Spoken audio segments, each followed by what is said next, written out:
মাগুরায় শিশু আসিয়া ধর্ষণের ঘটনায় উত্তাল সারা দেশ। এর মধ্যেও থেমে নেই পাশবিক এসব ঘটনা। এবার বগুড়া, ফরিদপুর ও কেরানীগঞ্জ থেকে 4 কন্যা শিশুকে ধর্ষণের খবর পাওয়া গেছে। বগুড়া ও কেরানীগঞ্জে আটক করা হয়েছে অভিযুক্ত 2 ব্যক্তিকে, আর ফরিদপুরে 4 জনকে আসামি করে মামলা করা হয়েছে। দোষীদের দ্রুত আইনের আওতায় এনে সর্বোচ্চ শাস্তির দাবি নিশ্চিত করার আশ্বাস দিয়েছে পুলিশ। এ বিষয়ে বিস্তারিত জানাচ্ছেন মোহাম্মদ ওয়ালিউল্লাহ। বগুড়ার কাহালু উপজেলায় 6 বছর বয়সী 2 শিশুকে ধর্ষণের অভিযোগে নুরুল ইসলাম নুরু নামে একজনকে গ্রেফতার করা হয়েছে। ধর্ষণের ঘটনায় পরিবারের পক্ষ থেকে কাহালু থানায় মামলা করার পর তাকে গ্রেফতার করা হয়। শিশু দুটিকে উদ্ধার করে বগুড়া শহীদ জিয়াউর রহমান মেডিকেল কলেজ হাসপাতালে ভর্তি করা হয়েছে।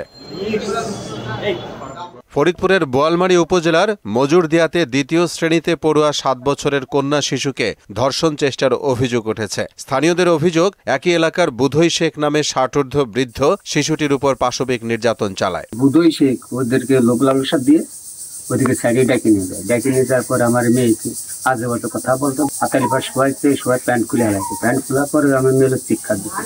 উনি রাস্তাঘাটে মেয়ে মানুষ চলে হয়ে গেলে উনি 52,000 চায়।